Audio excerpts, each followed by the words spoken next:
to, I guess, government doesn't have a role in what she thinks. She's not in trouble for what she thinks. She's in trouble as a public official for what she posts and conveys on social media.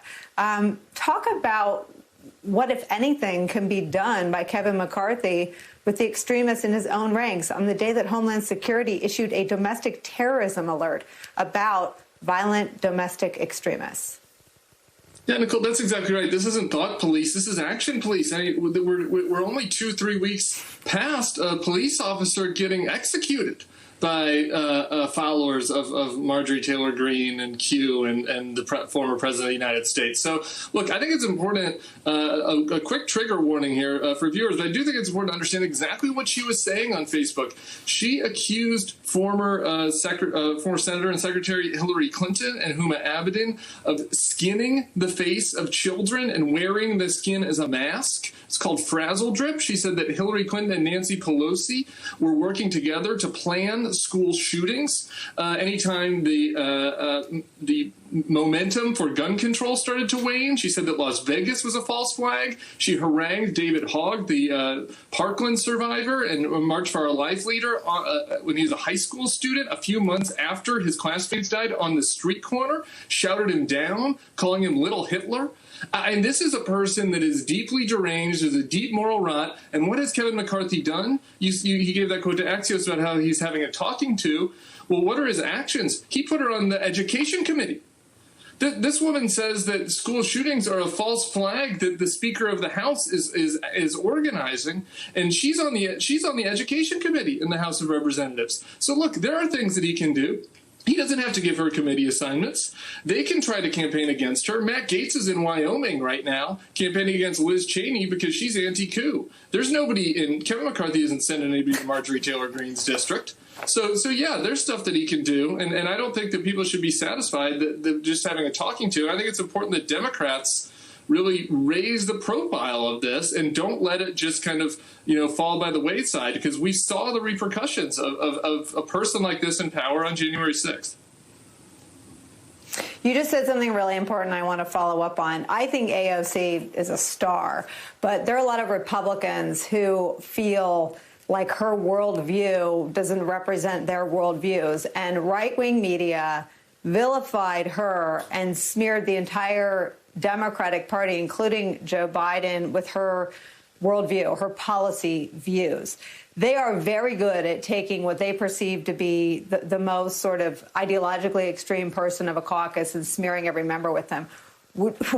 I haven't yet to see Democrats embark on that endeavor, but this politician offers them a real opportunity to do that, one that doesn't exist with AOC, who I think is a very competent and productive and rising star in the Democratic Party. Yes, yeah, sure. So obviously, you don't want to draw an equivalence between the two, and I wouldn't, but just as a political strategic and I didn't mean to do that. Yeah. Let me just be perfectly clear. The political branding. I mean, what Democrats do to Republicans is sort of paint with a broad brush the ideological views of someone that, I mean, Joe Biden doesn't necessarily share all the same viewpoints as AOC or Bernie Sanders or anyone else. What the Democrats need to do with this member, and this is even about her views, she is a conspiracy theorist. She has committed some of the very same kinds of disinformation acts that today the Department of Homeland Security warned against in an almost unprecedented bulletin. She is what they're describing in the Homeland Security Department's bulletin about the worldviews of potential violent extremists who represent domestic terrorism threats. Those are the views that this Congresswoman has. Yeah, absolutely. So that is where, from a political strategy matter, is where this is an opportunity the Democrats have to take and have a moral obligation to take. And if you're in, the Houston suburbs, like Dan Crenshaw and Chip Roy, who kind of like brand themselves as mainstream Republicans in the Houston suburbs, they need to answer for Marjorie Taylor Greene. The way that Republicans, made Democratic candidates in rural districts and exurban districts answer for the squad.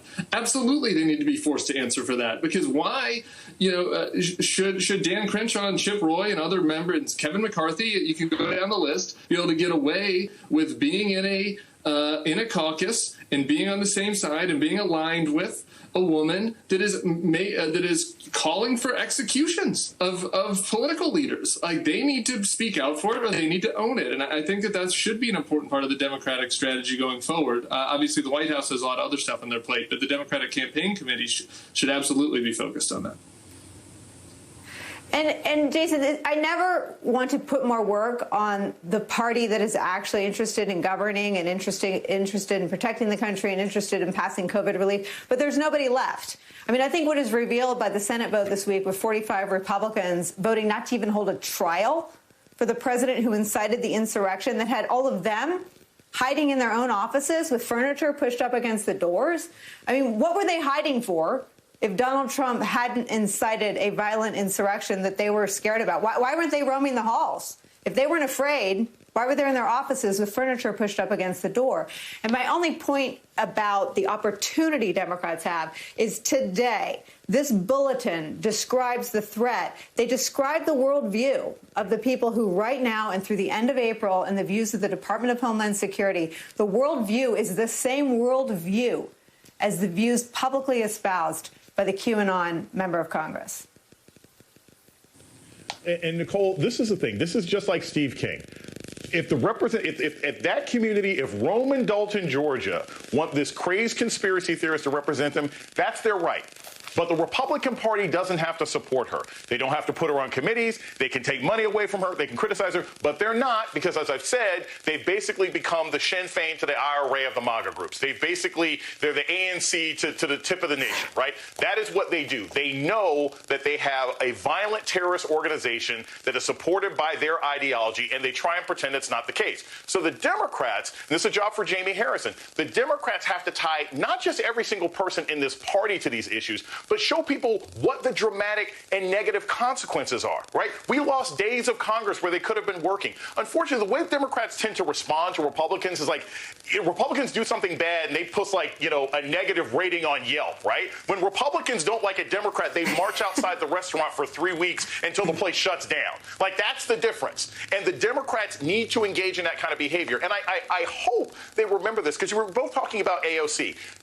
AOC mentioned in interviews after the insurrection, she didn't want to shelter in place with fellow Republicans because she was legitimately concerned that they may rat her out, that they may tell some of the terrorists where she was hiding. So when you have members of the Republican Party who are seen as being lockstep with a terrorist organization, the Democrats have to stop saying it's above and beyond unity. They have to say these people are terrorists and don't want a government, and we don't negotiate with terrorists. And the first Democrat that says that is the person who should probably be the leader of the messaging for the party for the next 18 months, because you can't negotiate, you can't legislate, and you can't work with terrorists. Well, and look, this is such an extreme state of affairs, but this is the moment. And my only point about a political strategy is I never think it's a good strategy when you have to reach. This was advised to police departments and law enforcement agencies and citizens today. And the ideology of the domestic terrorists that we are all supposed to be watching for, and if any one of us sees something, we're supposed to say something, is the same worldview that this QAnon member has. So, again, I mean, to your point, Jason, this is not hard. And this is the Republican Party. This is not someone who's been ostracized. As you said, Kevin McCarthy gave her a committee assignment. This is not someone who's been condemned. This is not someone who's been expelled. And there are 45 members of Congress who seem to be as ambivalent about Donald Trump's role in the insurrection as she is, voting against even having a trial. Their actions suggest that they are ambivalent about domestic extremism. Oh, Nicole, I don't think they're ambivalent. I think they're in favor of it. Let's be clear. You are in favor. If you vote against a trial to hold this guy responsible, who, by the way, led a crowd of people who wanted to kill Mike Pence. Like if there's one interview I've been wanting to see, I want to see Mike Pence. I want to see him go to the next RNC event and say, you wanted people to hang me. Because that's basically what happened. These people are not your friends, Mike. Maybe you want to switch parties. Maybe you want to switch to a Democrat and run for Senate in Indiana. Because the Republican Party, they can't have blinders on anymore. There's no face shield. There's no N95 mask to cover you from this virus of terrorism. You all have sucked it in, and are now participating in spreading it throughout the party. So anything suggesting that they're not fully aware of what they're doing and are still doing is to get them off the hook for something that we know they're participating in.